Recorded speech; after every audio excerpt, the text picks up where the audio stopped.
My name is Shelley Prevost. Um, the things to know about me is I've had a twisty, windy career. I'm trained as a psychologist and had a private mental health practice for about 12 years before moving into the venture capital world about 10 years ago. So in 2010, I left my practice and joined Lamppost Group here in Chattanooga as a partner and director of happiness, and did a lot of they called me the inside shrink. And so I did a lot of mental health, I say couples counseling with co-founders, did a lot of the mental health, mindfulness, wellness building, and a lot of culture work with the startups that we were incubating.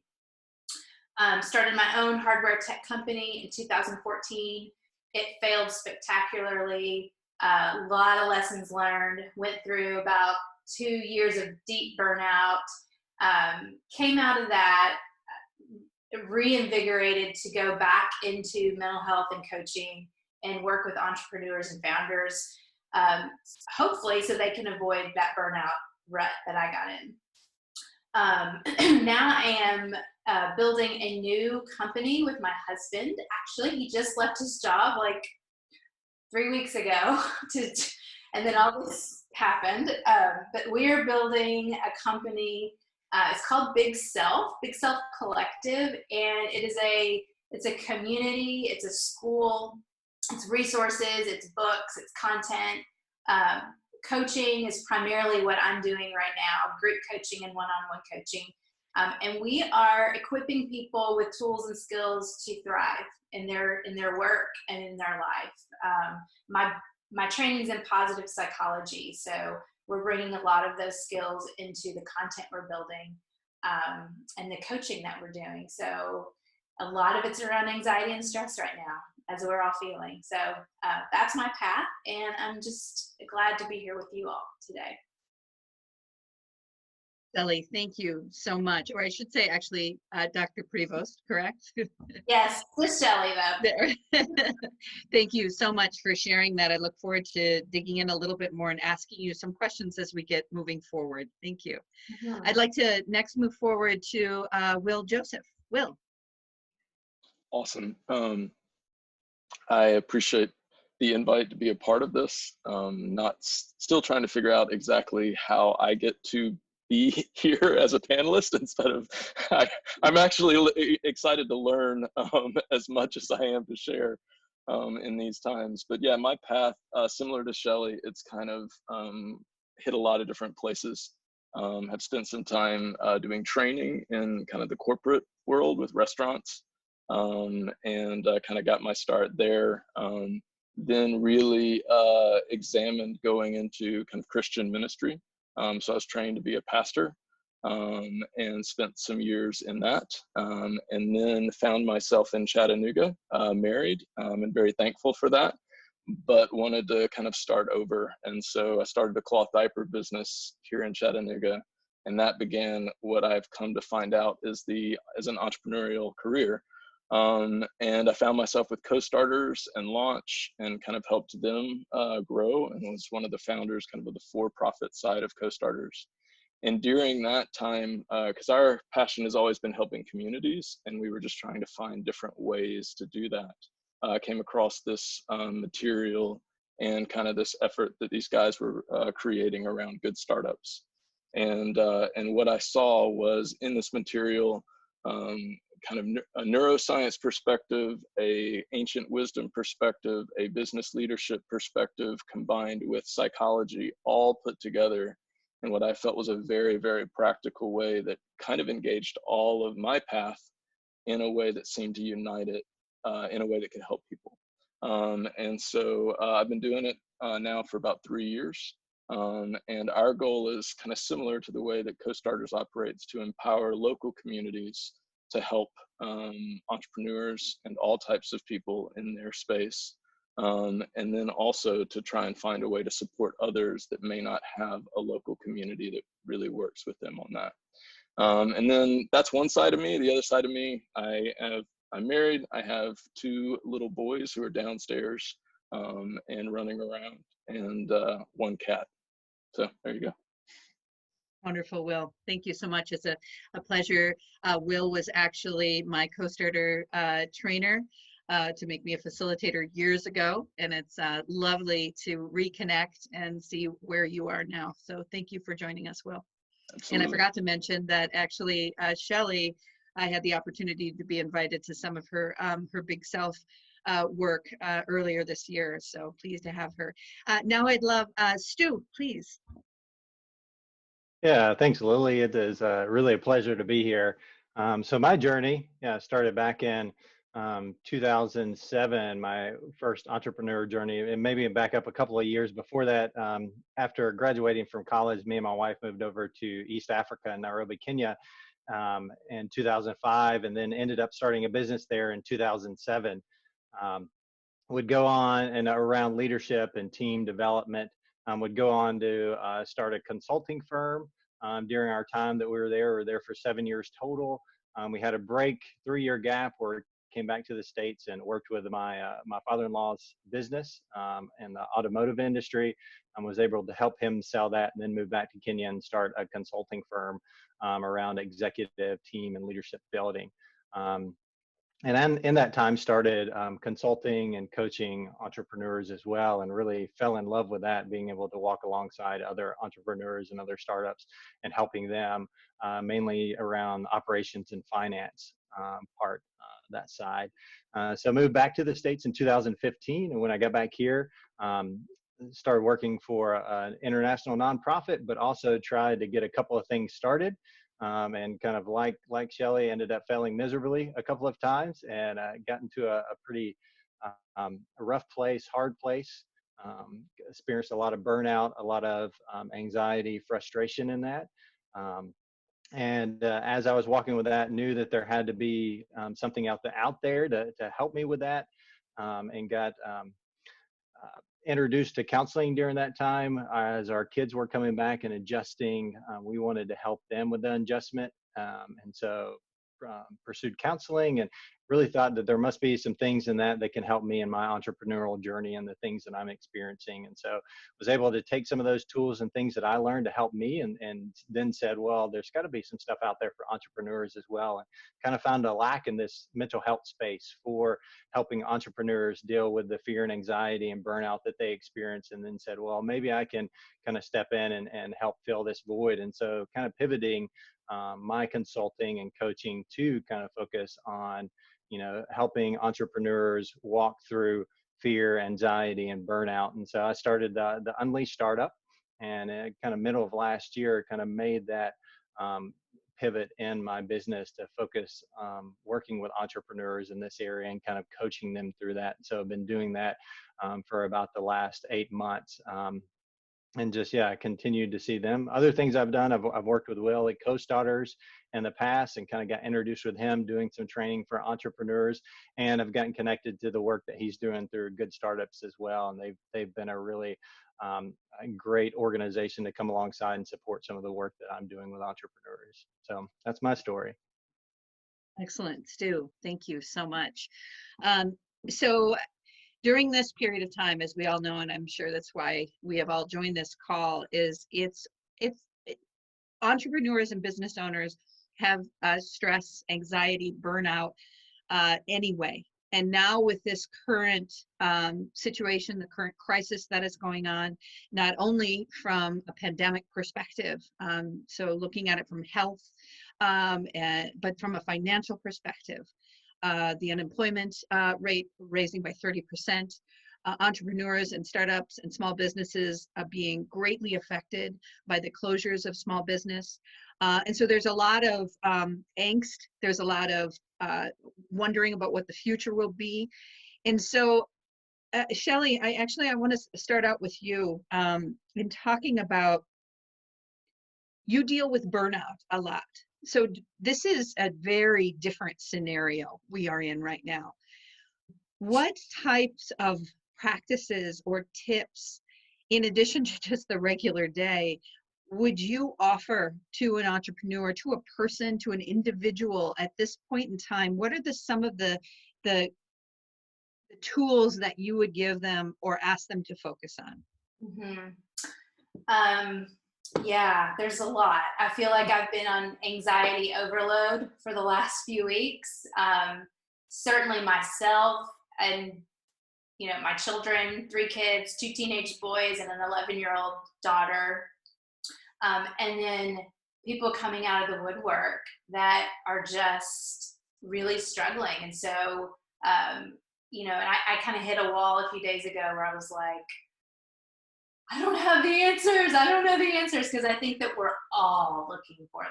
We're all looking for a soft place to land right now.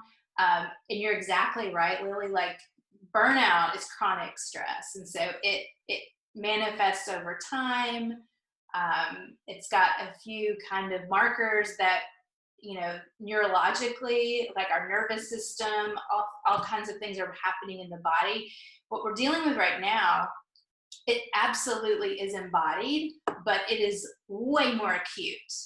And it's way more, I think people are conscious of thought patterns that are creating their anxiety right now. And anxiety is just a really tricky, it's an emotion, it's physiological, it's real, it's irrational, it's this really complex emotion. But here's the thing I'll say, and this is the thing I'm doing a couple talks just on leadership. Like, how do you show up as a leader in these uncertain times? And I think a lot of people are nervous about talking with employees and talking with people that are in their kind of sphere as workers, because it's inherently vulnerable to talk about our anxiety around what's happening right now.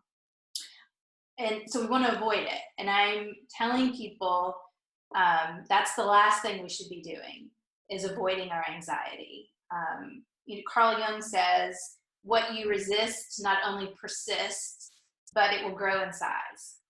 And so that's the thing that I know. And it said another way, there's a Buddhist saying that says, fear times resistance equals suffering. And so when we're avoiding the anxiety, and we all do it, we all have coping skills that we hope will help us to avoid it, that's actually exacerbating it.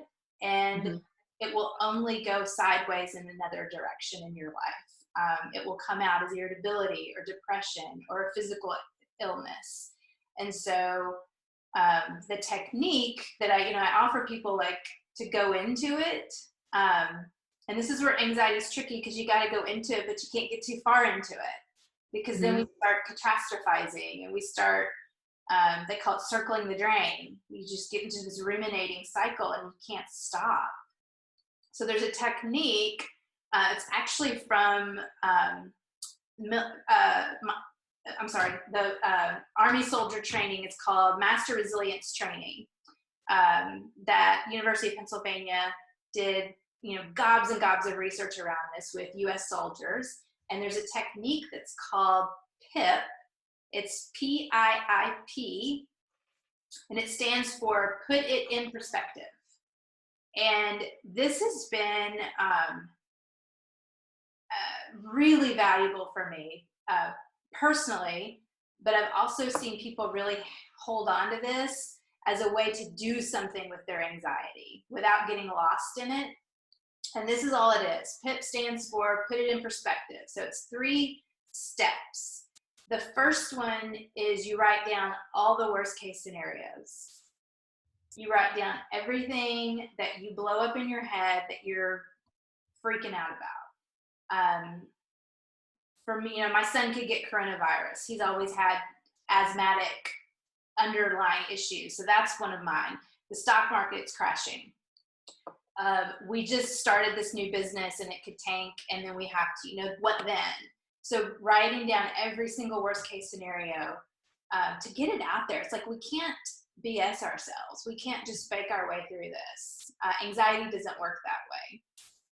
The second step is you write down all your best case scenarios. And so everything that's like, we get a vaccine tomorrow, nobody else dies, the stock market rebounds in a week, like everything that you want to happen. And then the third step is just the most likely scenarios. And this is where you give your brain a place to land. Most likely scenario is that even if we do get a coronavirus, diagnosis, we're healthy, we'll get through it. The stock market will rebound, probably will take into the end of the year, if not a year after that. Like really letting yourself kind of walk the path out of the emotional brain into the more rational brain. So that's a technique that, and you can Google it too. We can give a resource for that, but it's just PIIP. And it's the point of it is to help soldiers going into combat prevent their PTSD upon their return. And there's a lot of really good efficacy that shows that it does work. And so if American soldiers can do it in combat, I think we can do it now. I love that. Very actionable steps. Yeah. And I think, during a period of time in crisis, those execution steps, those actionable steps to keep your perspective are so important. I really appreciate you sharing your perspective and your tip on that. I love that, Shelley. For everyone that's on, please, if you have questions, feel free to share it in the chat. We are putting a few of the notes on the conversation. Shelley, I connected to a YouTube that is about put it into perspective, but if there is a better one, please feel free to share that. I'd like to next move on to chat with Will. Will, from your perspective, when it comes to, you said that the way your organization works with the neuroscience and the empowerment element, could you build on some of the things that Shelley is talking about, or do you have a different perspective on sort of in this scenario, some other tools or tips or ways that you can approach this regarding stress, anxiety, burnout, and some of this fear? Yeah. I will try and build on it a little bit, but I think, those quick steps that she offered are really, really effective. But I also think, like, as I look at where we're at least in my experience around humans in the world today that most of us walk in, we're not actually very good at recognizing and owning our emotions. And so there is a side of this that for me, I think the first step is just to mourn a little bit.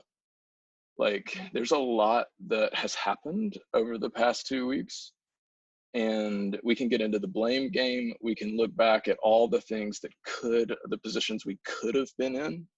Oh, I could have prepared more for whatever was happening. I could have, all right.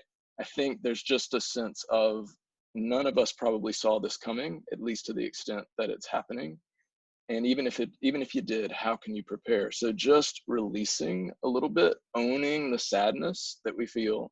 And I think, as she said, owning the anxieties that are there. And in that moment, releasing ourselves from the responsibility of it. So recognizing, like, of course, this is how we would feel right now. We're human. And the thing I'm actually appreciating a little bit about this situation is that it's uniting us as all vulnerable, which for a long time, there's a lot of people in the world who they did everything they could, and they're pretty good at it, to avoid vulnerability. We're all vulnerable now. And there's something to be gained by us looking at each other and recognizing that vulnerability. And I think what Shelley said of embracing it is something that we've got to do from high to low. Whether we're the leaders, whether we're the followers, we need to embrace that vulnerability, or in other words, that humanity of it. And the interesting thing about it is, in this vulnerable moment where everything, I kind of think of it as a new world, like all the rules are different. In this new world, we have a chance to actually analyze what we held dear.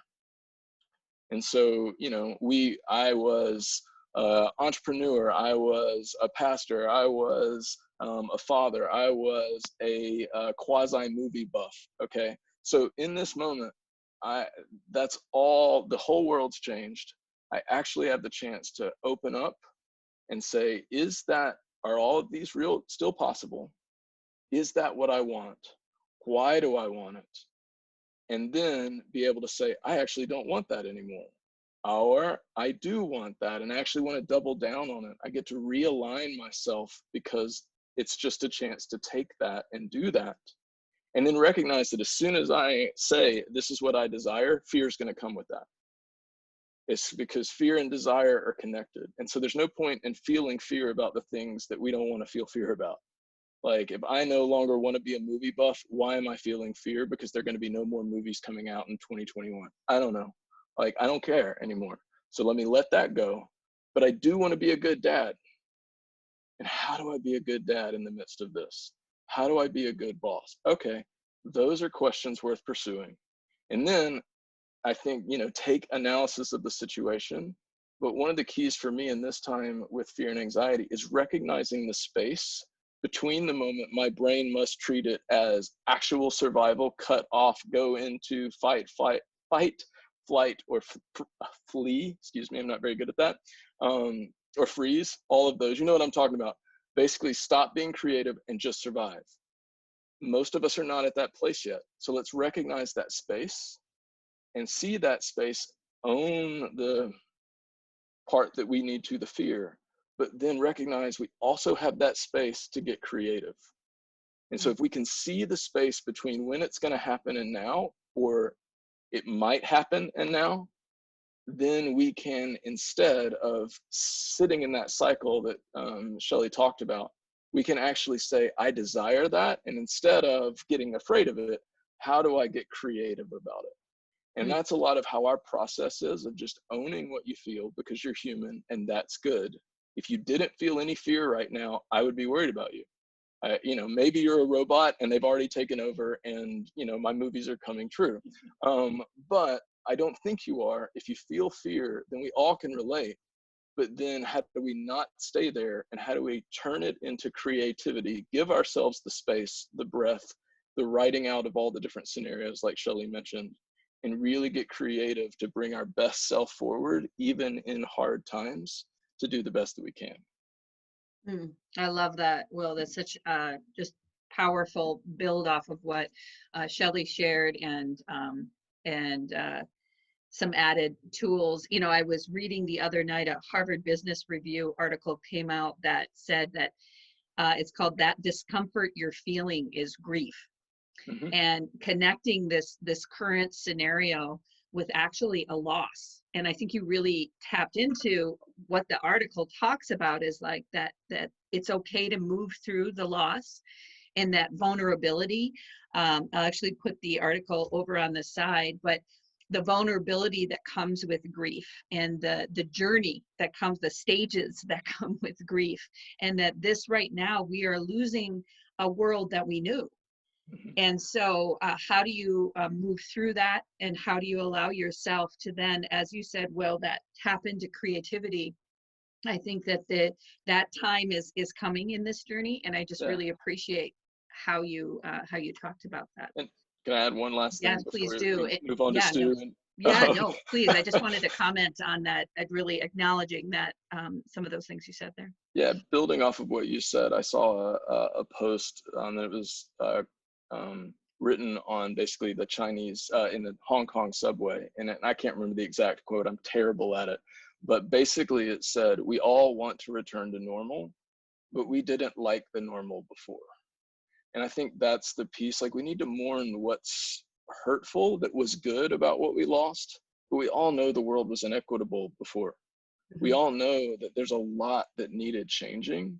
And what's interesting is, in moments like this, we absolutely need to hold on to the good, but we can actually change a lot in this space, because that's been creative. And I think when we mourn and we can move into that space, there's actually a lot of opportunity to change the world in needed ways. I absolutely agree.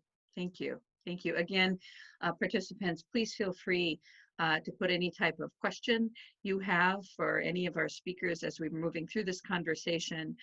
This conversation is, for you as well. I really want to hear some of the things that either your community might be struggling with, or some of the things that you'd like some more insight on. Thank you, Will. We'll come back to you, but I'd love to move on to Stu.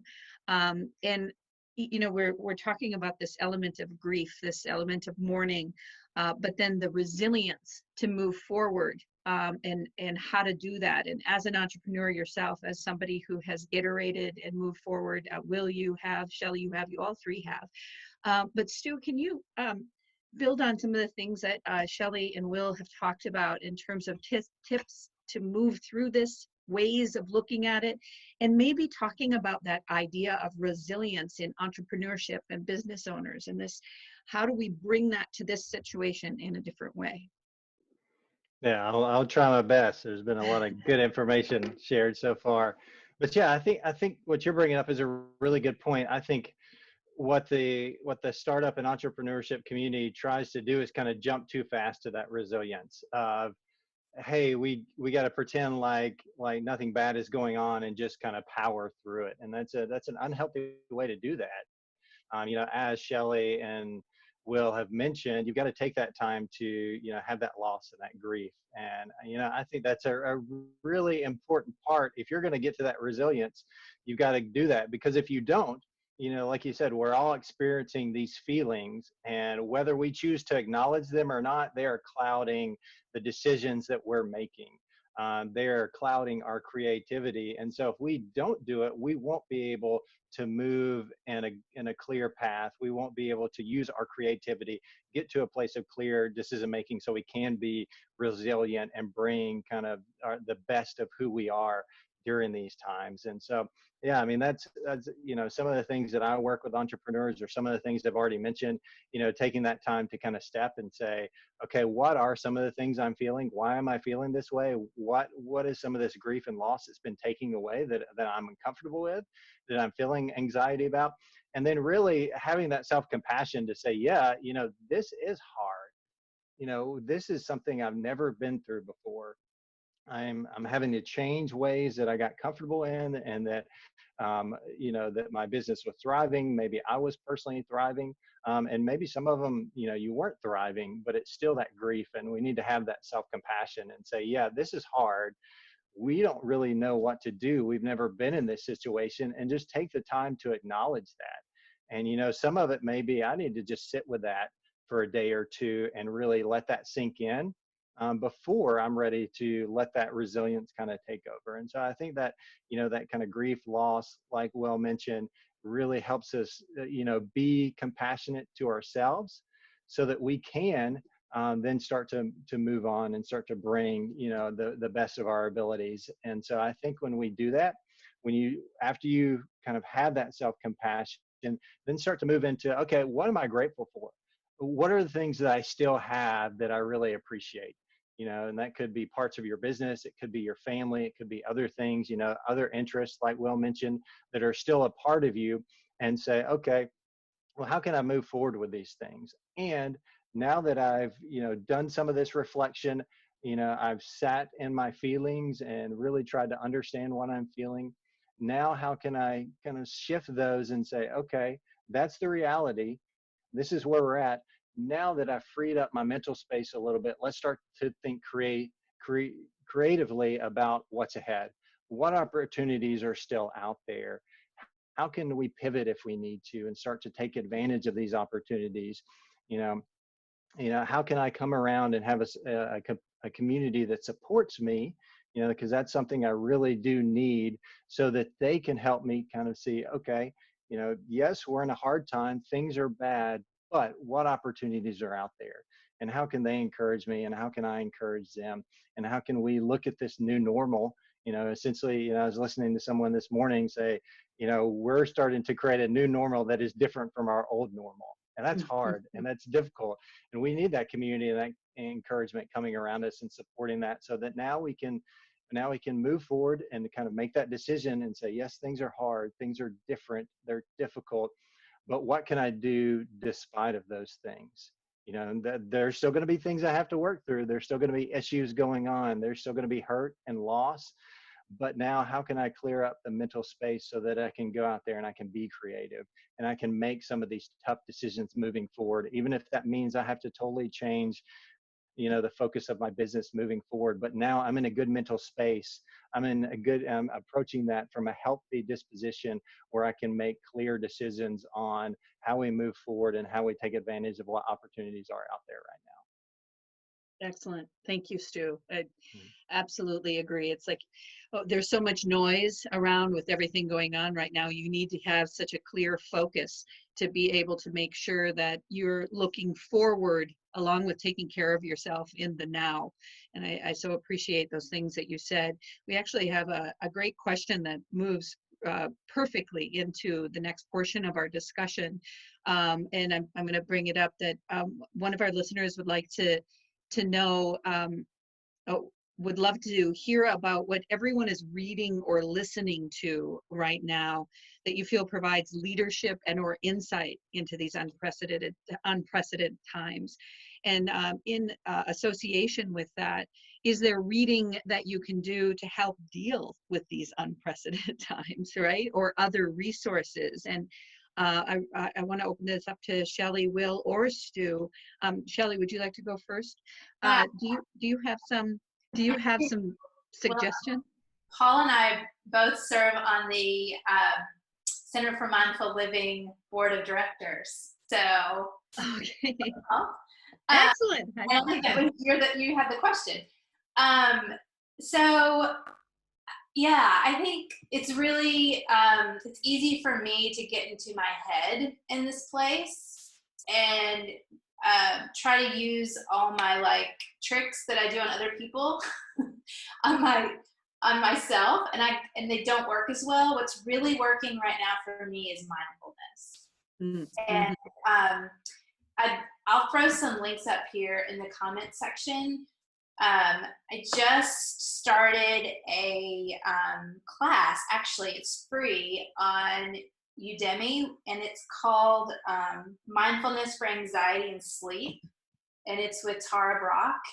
And if you know her at all, she's kind of she's just a thinker and a teacher and a scholar around mindfulness, and it's really helpful. Like, it's giving me a lot to hang my hat on, so to speak, and kind of like some hooks that I can get out of my head and drop into my body, which is really important for me personally as I'm moving through anxiety.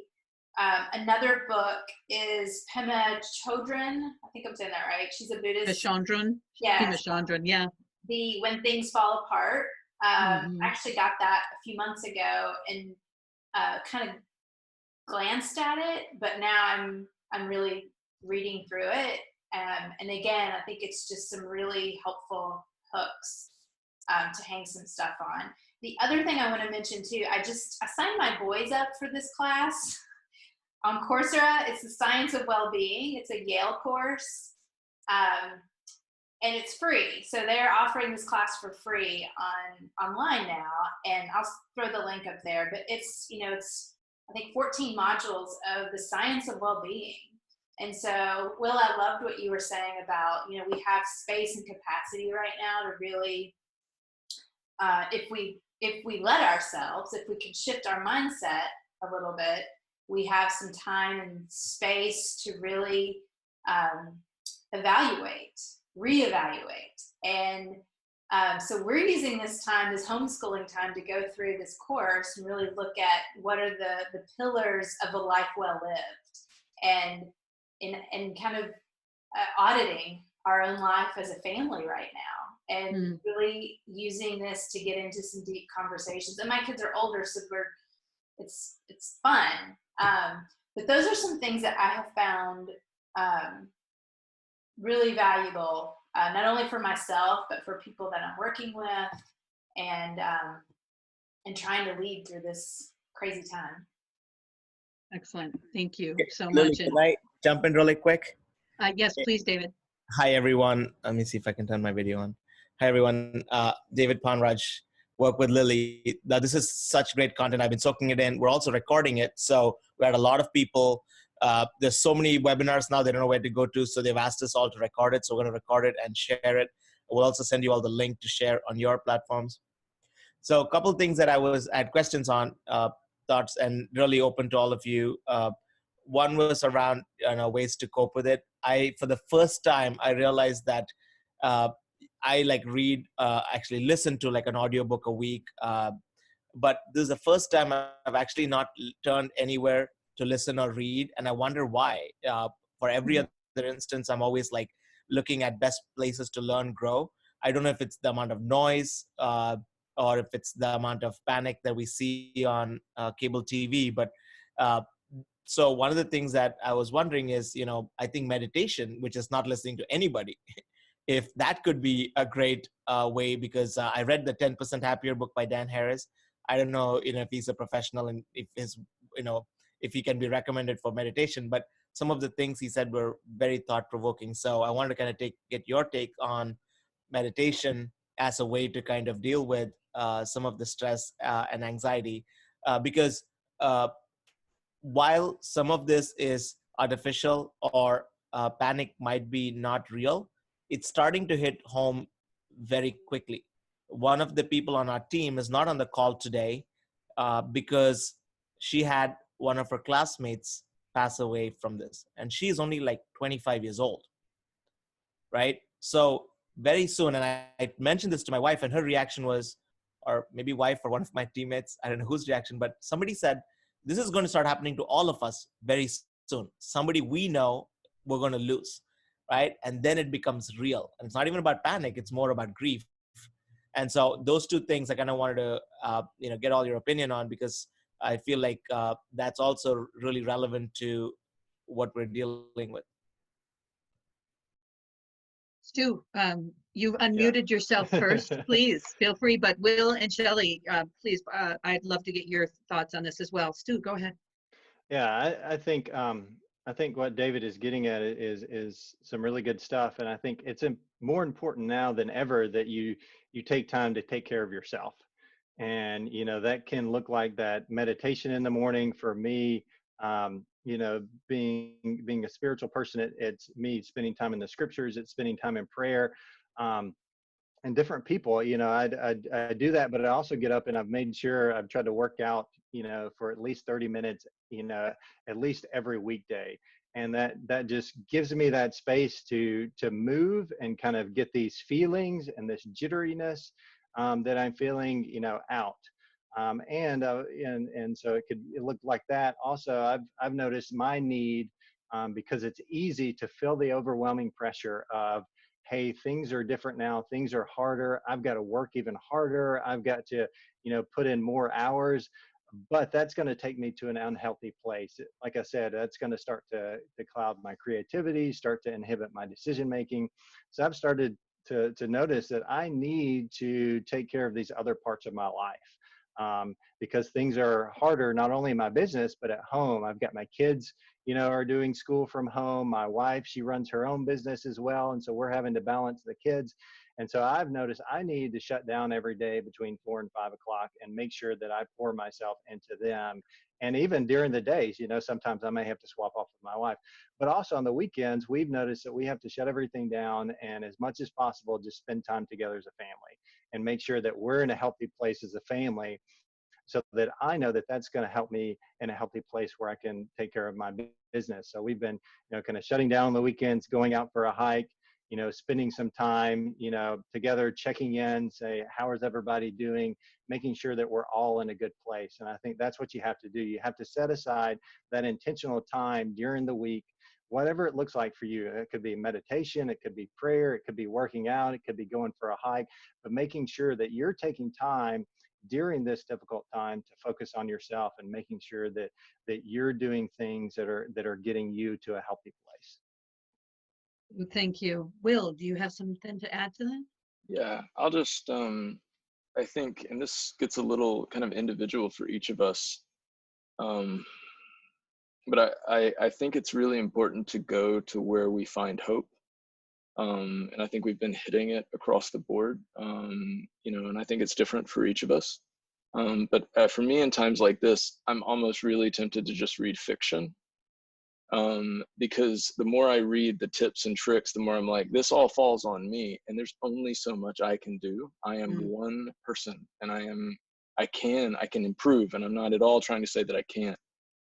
there's emotions that are brought up in me, like with people hurting and friends dying, that I can't solve. And if I begin to make that my responsibility, there's a fine line there. And so I guess what I'm kind of encouraging is to look at yourself and say, where do I find hope? And to make sure you spend some time there. And not blind hope, and not super like cheesy painting type hope, but like real, like, this is the beauty of humanity.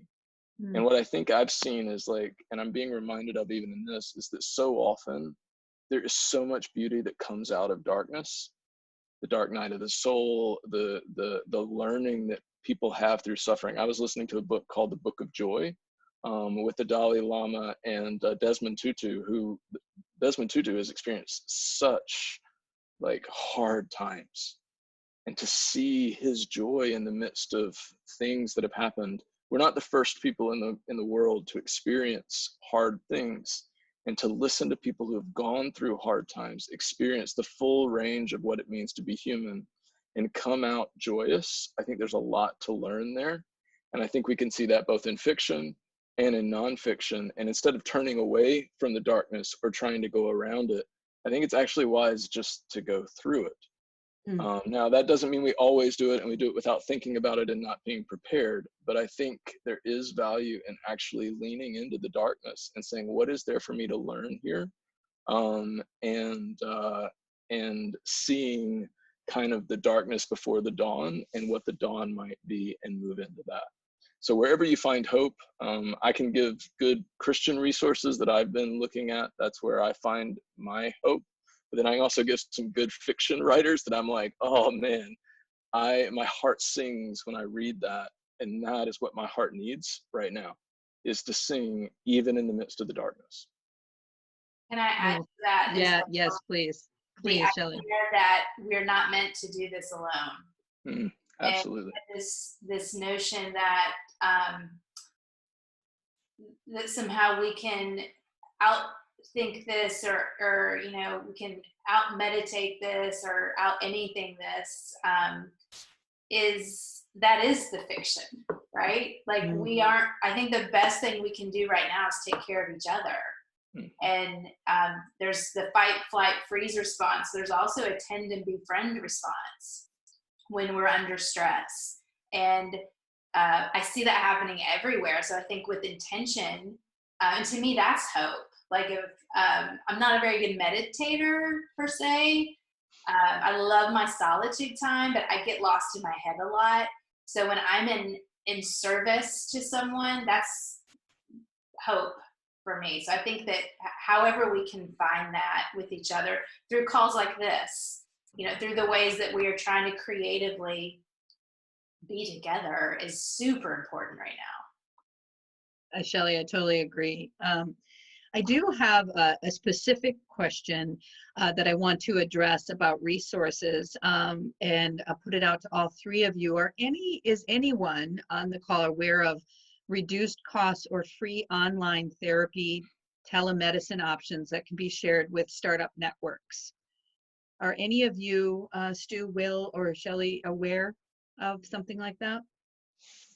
I actually know one, Lily. The David? governor of New York put out a hotline number where over like 6,000 mental health professionals are offering free support in New York State. And I am expecting that more and more these kind of mental health resources are going to come to the top. So great question. And let's start kind of getting this out there. And I'd love to know if anybody else has. I also know that we have like Kristen on the line. I know Kristen does a lot of work in this space.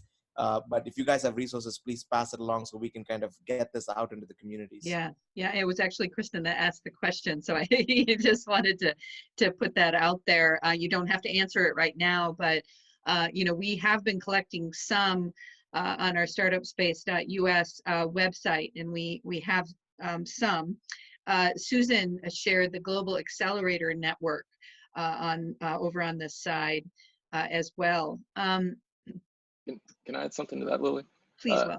I just would encourage people to reach out to people that are charging something, and explain the situation, because anybody who's in this profession, if they're only about, I mean, we all need to be sustainable, and I think we all recognize that, but we all, I think, are willing to meet somebody wherever they need to be met if the resources are needed. And I would imagine in this time that's true almost across the board.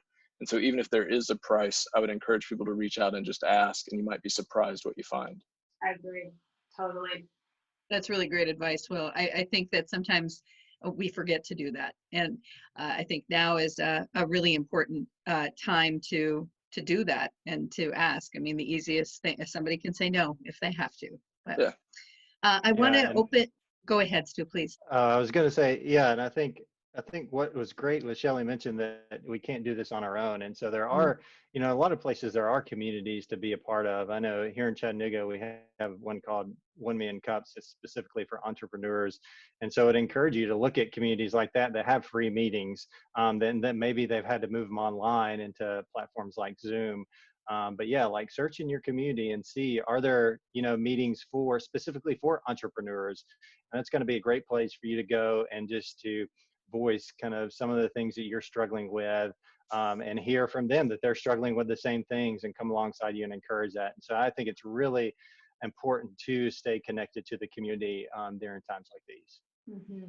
I agree. I think also I'd have to say that one thing I know David has done for us, and I don't know, Dave, if you want to speak on this more, is that idea of those wellness check-ins and that period of time of sharing. Will, it's similar to sharing joy or sharing a different perspective with your work associates, of taking that time instead of just pushing things forward, of taking that reflection time or taking that short period of joy time. I also wanted to see the whole idea of being with family now, these added stressors. I mean, I know I have my daughter at home, and now all of a sudden I'm a homeschool parent along with working from home, and my husband is an entrepreneur in the artistic creative industry. And it's been fascinating what we are learning to juggle together. And I think it was, I'm not sure which three of you sent this out about, this is really a period of time of family reflection as well. I see such an opportunity to grow closer to my daughter. And so I love the idea of opportunity, of this being an opportunity, of looking forward, of working together, of supporting each other. So I find it so interesting that this conversation was going to be about best practices and tips, and we've gotten that, but I think there's also this idea of working and moving together. And so I wanted to, we have just a few minutes left. I wanted to get any closing thoughts or closing resources or closing words from all three of you. And I'll start with Stu, since we ended with you last time, Stu. Yeah, so I would just encourage, you know, some of the things I've already said is seek out help, seek out people to come alongside you, that community, to just be an encouragement to you. That's really going to help you kind of dive in. And like we said, grieve over some of the losses that have occurred, but also that resilience. They're going to be the ones who come alongside and kind of help us all pull out of this together and kind of figure out, okay, how can we move forward together? What's next? What opportunities are still out there? So I'd really encourage you to, take some time to spend, grieving, mourning what we've lost, but then, get together with that community and start to celebrate the things that you're thankful for and the opportunities that are still out there, and see how you can go and be resilient and take advantage of those opportunities together. Thank you. Thank you, Stu. Will? Yeah, my encouragement, I think similar to Stu's, is, I don't know, I think I kind of already said it, just to lean into the darkness, and to learn and to see it as wisdom, and to be gracious with yourself, because we are all human, and to recognize that I think those boundaries of being human were given to us so that we can rest. Otherwise, we just would not be able to rest, because it really would all fall on us, and we are not in control. And so recognize what you actually have control over and live within that, and open your hand to the future may be different than you planned 3 months ago. And as hard as it is to try and trust that that's going in a direction where you will be cared for, and trust that others will care for you as well. and let's try and live into that and care for each other in that process. Shelley. Thank you. So I really, really believe that there's a tremendous amount of good that's going to come from this. I'm already seeing in tech circuits some innovation that's happening as a result, a lot of around biometrics and kind of, you know, things that were already kind of in beta that are really now going to become industries. So I think Stu had a really good point earlier. I can't remember how you said it, but it was that it's really hard to be creative when you're afraid. Mm-hmm. And so I think that we're in this acute place right now around fear. We will not be here forever because we can't live here forever. And it is through self-awareness and self-management that we get to courage. And I think that's when we're going to see some really exciting things happen. I hope we upend business as usual, that we never get back to the status quo of how things always were. And we are in charge of that. Like, we have the opportunity to reimagine what life will be like when we come out of this place. And so, and I think every one of us is gifted with certain talents and skills and perspectives that the world needs when we come out of this. So to be creative and innovative and see what happens is my encouragement, and just have the courage to do it.